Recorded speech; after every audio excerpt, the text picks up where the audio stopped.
नमस्कार, मैं स्वतंत्र कुमार और आप सभी का स्वागत करता हूं आपके अपने चैनल शॉर्ट हैंड टीम पर। तो दोस्तों, आज के इस वीडियो में दैनिक जागरण के संपादकीय से 430 शब्दों के डिक्टेशन को हम लोग लेने वाले हैं। इसे हम लोग दो अलग अलग गति में लेंगे। पहली बार में इसे हम लोग 70 की स्पीड में लिखेंगे और दूसरी बार में हम लोग इसे 80 की स्पीड में लिखेंगे। लेकिन अगर आप इस डिक्टेशन में आए हुए महत्वपूर्ण शब्दों के आउटलाइन को जानना चाहते हैं या इस डिक्टेशन के पीडीएफ को प्राप्त करना चाहते हैं तो आप हमारे टेलीग्राम ग्रुप को ज्वाइन कर लें। ग्रुप को ज्वाइन करने के लिए इसी वीडियो के ठीक नीचे डिस्क्रिप्शन बॉक्स में टेलीग्राम ग्रुप का आपको लिंक मिल जाएगा, उस पर क्लिक करके आप चैनल को ज्वाइन कर लें।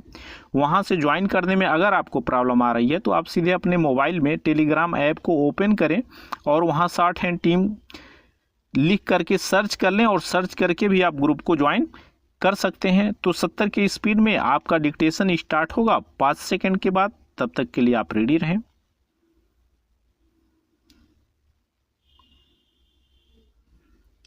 स्टार्ट। पराली यानी फसलों के अवशेष जलाने के सिलसिले को खत्म न होते देख सुप्रीम कोर्ट ने अपने पूर्व न्यायाधीश मदन बी लोकुर की अध्यक्षता में एक समिति का गठन कर सख्त रवैये का संदेश दिया है। यह समिति पंजाब, हरियाणा, उत्तर प्रदेश में पराली जलाने की घटनाओं पर निगाह रखेगी। इस समिति को राष्ट्रीय कैडेट कोर, भारत स्काउट्स एवं गाइड्स और राष्ट्रीय सेवा योजना के सदस्यों को उन क्षेत्रों में तैनात करने का अधिकार होगा जहां पराली जलाई जाती है। सुप्रीम कोर्ट के निर्देशानुसार इस समिति को पंजाब, हरियाणा और प्रदेश के मुख्य सचिव तो सहयोग करेंगे ही, दिल्ली के वे अधिकारी भी रिपोर्ट करेंगे जिन पर प्रदूषण की रोकथाम की जिम्मेदारी है। यह समिति पराली को जलाए जाने से रोकने में तभी समर्थ हो सकती है जब वह तत्काल प्रभाव से काम करना शुरू करे। इसकी अनदेखी नहीं की जा सकती कि पंजाब, हरियाणा, उत्तर प्रदेश आदि में अच्छी खासी पराली जल चुकी है और उसके चलते दिल्ली एवं आसपास वायु प्रदूषण का असर दिखना शुरू हो गया है। यह निराशाजनक है कि केंद्र सरकार की तमाम सक्रियता के बाद भी बीते लगभग एक दशक से सर्दियां आते ही दिल्ली और आसपास का इलाका वायु प्रदूषण की चपेट में आ जाता है। ऐसा लगता है कि राज्य सरकारें केंद्र के निर्देशों को एक कान से सुनती हैं और दूसरे से निकाल देती हैं। कई बार तो केंद्र और राज्यों में आरोप प्रत्यारोप का सिलसिला भी कायम हो जाता है। यह इस बार भी कायम होता दिखा। शायद इसी कारण सुप्रीम कोर्ट ने केंद्र की उन दलीलों को महत्व नहीं दिया जिनके जरिए यह कहा जा रहा था कि मदन बी लोकुर की अध्यक्षता में समिति गठित करने की ज़रूरत नहीं है। सच जो भी हो यह किसी से छिपा नहीं कि पूर्व नौकरशाह भूरेलाल की अध्यक्षता में पहले से ही पर्यावरण प्रदूषण नियंत्रण एवं रोकथाम समिति बनी हुई है। इसके अलावा केंद्र सरकार का प्रदूषण नियंत्रण बोर्ड भी है और राज्यों के भी ऐसे ही बोर्ड। आखिर ये सब क्या कर रहे हैं? सवाल यह भी है कि किसान पराली जलने से होने वाले नुकसान से परिचित होने के बाद भी उससे बचने के लिए तैयार क्यों नहीं है? इन सवालों का जवाब खोजने की ज़रूरत है।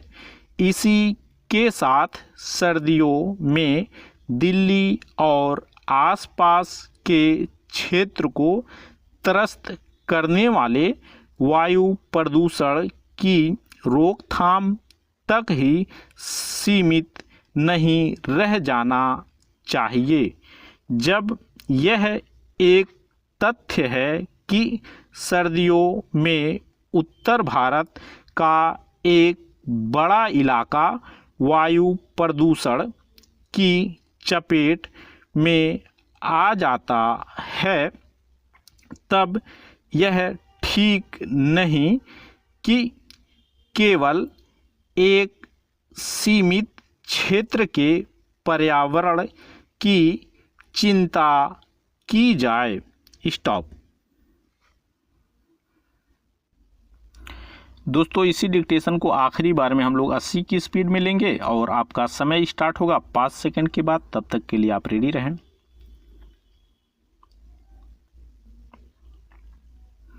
स्टार्ट। पराली यानी फसलों के अवशेष जलाने के सिलसिले को खत्म न होते देख सुप्रीम कोर्ट ने अपने पूर्व न्यायाधीश मदन बी लोकुर की अध्यक्षता में एक समिति का गठन कर सख्त रवैये का संदेश दिया है। यह समिति पंजाब, हरियाणा, उत्तर प्रदेश में पराली जलाने की घटनाओं पर निगाह रखेगी।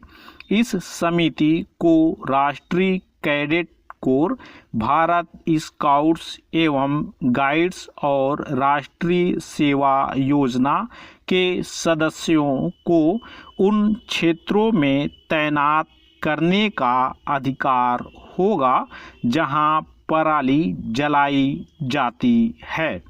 सुप्रीम कोर्ट के निर्देशानुसार इस समिति को पंजाब, हरियाणा और प्रदेश के मुख्य सचिव तो सहयोग करेंगे ही, दिल्ली के वे अधिकारी भी रिपोर्ट करेंगे जिन पर प्रदूषण की रोकथाम की जिम्मेदारी है। यह समिति पराली को जलाए जाने से रोकने में तभी समर्थ हो सकती है जब वह तत्काल प्रभाव से काम करना शुरू करे।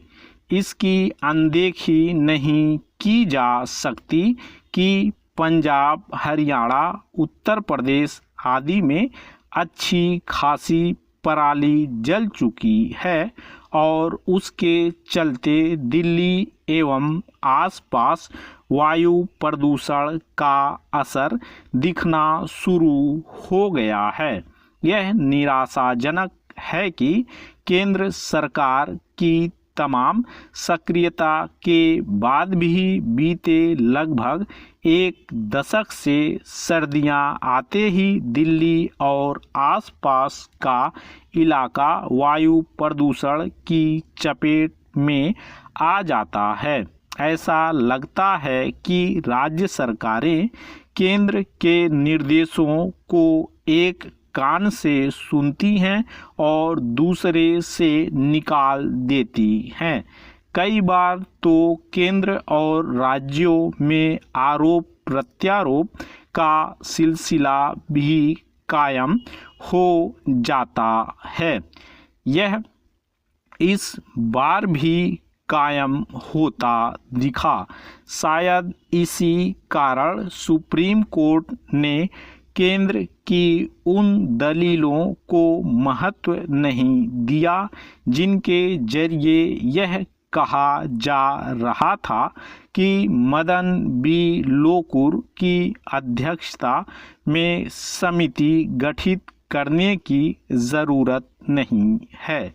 सच जो भी हो, यह किसी से छिपा नहीं कि पूर्व नौकरशाह भूरेलाल की अध्यक्षता में पहले से ही पर्यावरण प्रदूषण नियंत्रण एवं रोकथाम समिति बनी हुई है।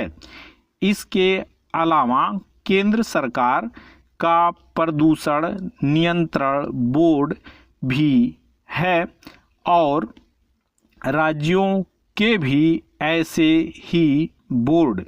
आखिर ये सब क्या कर रहे हैं?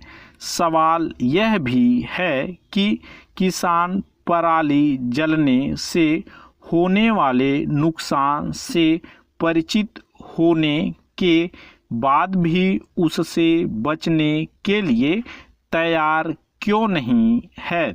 इन सवालों का जवाब खोजने की ज़रूरत है।